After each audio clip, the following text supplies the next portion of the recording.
السلام علیکم dear readers and listeners, امید ہے آپ سب بخیر و عافیت ہوں گے and welcome to my YouTube channel HSO library. میں ہوں آپ کی ہوسٹ فاطمہ شاہد، اور آج میں آپ کے لیے ایک مکمل ناول حسرتیں کا پارٹ 1 لے کر حاضر ہوئی ہوں۔ ناول سٹارٹ کرنے سے پہلے اگر آپ نے میرے چینل کو سبسکرائب نہیں کیا تو چینل کو سبسکرائب کر دیں، لائک، شیئر اور کمنٹ کرنا مت بھولیے گا۔ سو گائز، اب سٹارٹ کرتے ہیں اپنا ناول حسرتیں۔ اگر زندگی میں محبت اور محبت میں اعتبار اور عزت نہ ہو تو محبت کی حیثیت اس پھول کی سی ہوتی ہے جو خوشبو تو دیتا ہے مگر کانٹوں کا سفر اس قدر گھائل کر دیتا ہے کہ خوشبو اپنی اہمیت کھو دیتی ہے، اور ایسی زندگی کی حیثیت اس سوکھے پیڑ کی مانند ہوتی ہے جو زمین کے ساتھ منسلک تو ہوتا ہے لیکن کسی کو بھی چھاؤں نہیں دے سکتا۔ بیڈ گراؤنڈ کے ساتھ ٹیک لگائے وہ گمسم بیٹھی تھی اور خلاؤں میں نظر نہ آنے والی شے کو مسلسل گھورے جا رہی تھی۔ قلم اس کی یکبستہ انگلیوں میں دبے ہوئے ریت کے ٹکڑے کی مانند ٹھنڈا ہو چکا تھا جب بے ساختہ اس کے لبوں سے یہ الفاظ پھسلے۔ سرمئی کانچ جیسی آنکھوں سے 2 موتی ٹوٹ کر اس کے گلابی رخساروں پر پھیل گئے۔ کمرے میں نیم اندھیرا چھایا تھا۔ اسے خود سے وحشت ہونے لگی تو اس نے اپنی پرسنل ڈائری سائیڈ ٹیبل پر رکھی اور کھڑی ہو گئی۔ پھر وہ حیرت سے ادھر ادھر دیکھنے لگی۔ اسے اس وقت یوں محسوس ہو رہا تھا کہ کمرے میں موجود ہر شے اس کا مذاق اڑا رہی ہو، اس پر ہنس رہی ہو۔ مجھے اپنی زندگی میں صرف محبت، اعتبار اور عزت چاہیے، وہ زور سے چلائی، اور اس کی آنکھوں سے آنسو برسات کی تیز بارش کی طرح چھلکنے لگے۔ مجھے یہ دولت، یہ روپیہ پیسہ نہیں چاہیے، مجھے تو صرف خالص اور ریاکاری سے پاک محبت چاہیے۔ اس نے اپنے گلابی رخساروں سے آنسو پونچھے، پھر اس کا دل یکدم ہی گھبرانے لگا تو وہ کمرے سے باہر آ گئی اور بے اختیار ہو کر بیرونی دروازے کو پار کر گئی۔ وہ اپنے حواسوں میں نہیں لگ رہی تھی، شاید چند لمحے کھلی فضا میں سانس لینا چاہتی تھی۔ وہ ایک طویل سڑک پر چل رہی تھی جس کے دونوں اطراف میں لمبے، گھنے، سایہ دار درخت لگے ہوئے تھے۔ شام کے ملگجے سائے اب رات میں ڈھل چکے تھے۔ سڑک کافی سنسان تھی اور وہ سڑک پر یوں ہی بے دھیانی سے چل رہی تھی جب یکبستہ ہوا کے تیز جھونکے نے پرسکوت ماحول میں ارتعاش پیدا کیا تو اس کے چہرے خوف کے باعث ایک جھرجھری ابھری۔ پتوں کی سائیں سائیں کی آواز پر اس نے مڑ کر دیکھا تو اندازہ ہوا کہ وہ کافی دور تک نکل آئی ہے۔ پھر اس سنسان سڑک پر ایک برگزیدہ آواز نے اسے مزید چونکا کے رکھ دیا۔ اللہ کے نام پر کچھ دے دو بیٹی۔ سبز جھولا پہنے وہ بزرگ ٹھنڈی زمین پر بڑے آرام سے بیٹھا تھا۔ اس کی آنکھیں موتیوں کی طرح چمک رہی تھیں اور چہرہ اس قدر جھریوں زدہ تھا کہ دیکھنے والے کو یوں گمان ہو کہ جیسے کسی نے مٹی پر بہت ساری لکیریں کھینچ دی ہوں۔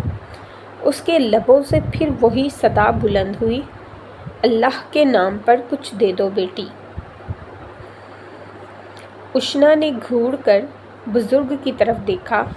پہلے تو اسے کچھ سمجھ نہیں آیا، پھر وہ دھیمے انداز میں بولی، میرے پاس ایسا کچھ نہیں ہے بابا جو میں آپ کو دے سکوں۔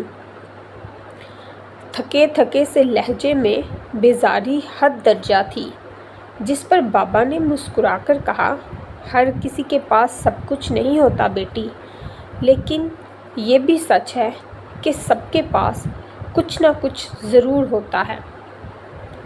بابا کی بات نے اسے چونکا دیا اور وہ حیرت زدہ ہو گئی۔ پھر اپنے ٹوٹے پھوٹے لفظوں کو جوڑ کر سوالیہ نظروں سے بزرگ کی طرف دیکھنے لگی اور پھر چند ثانیے بعد گویا ہوئی، میرے پاس ایسا کچھ نہیں ہے بابا جو میں آپ کو دے سکوں۔ وہ اس وقت بیزاری کی انتہا کو چھو رہی تھی اور مستقل ٹکٹکی باندھے بابا کی طرف دیکھے جا رہی تھی، جبکہ بزرگ ایک بار پھر اشنا کی بات سن کر مسکرانے لگے۔ تمہارے پاس ایسا کیا نہیں ہے بیٹی، جس کی تلاش میں تم رات کے اس پہر یوں سڑکوں کی خاک چھان رہی ہو؟ بابا نے قدرے سنجیدگی سے پوچھا تو اشنا کی آنکھوں سے آنسو چھلکنے لگے اور وہ بابا کے قریب مگر 2 قدم کے فاصلے سے زمین پر بیٹھ گئی۔ پھر چند لمحے اچھا خاصا رو لینے کے بعد اس نے اپنے آنسو پونچھے اور سر اٹھا کر ایک نظر بابا کی طرف دیکھا، پھر بے ساختہ بولی، بابا مجھ سے تو میرا سب کچھ چھن گیا ہے، میری سب سے بڑی دولت۔ ابھی وہ اپنی بات مکمل بھی نہ کر پائی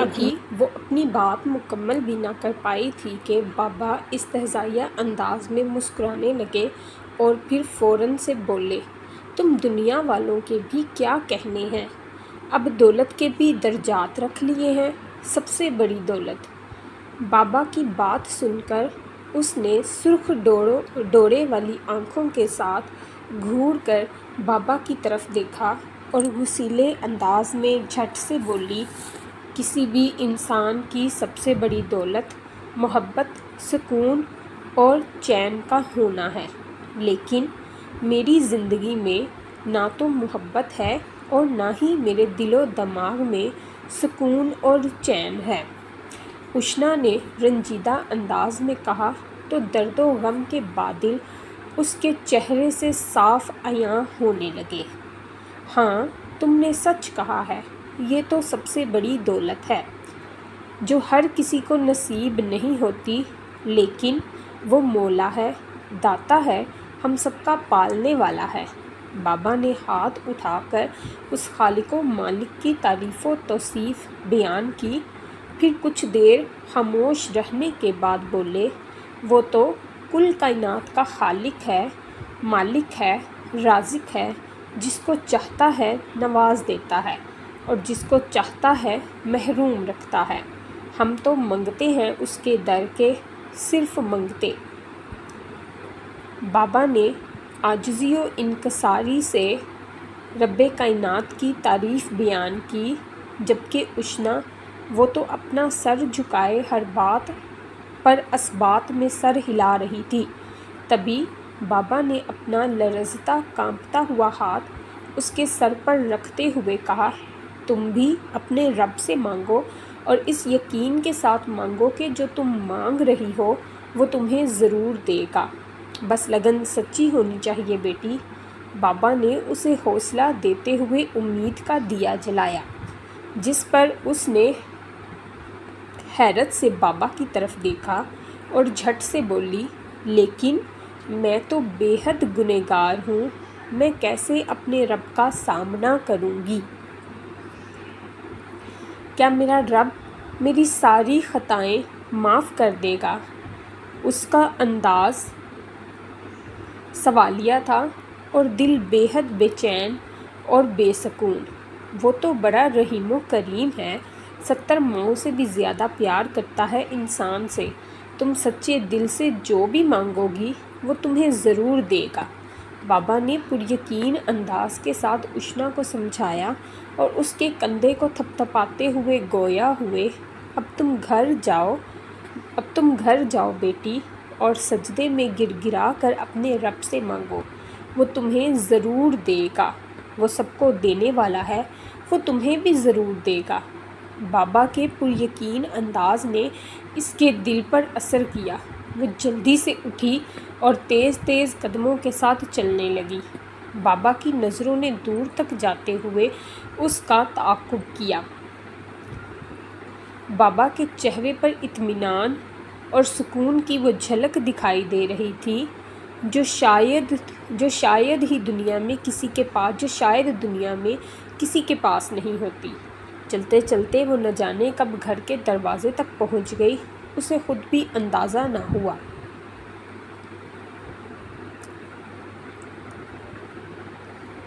سو گائز، امید ہے آپ سب کو حسرت ناول کا پارٹ 1 بیحد پسند آیا ہوگا۔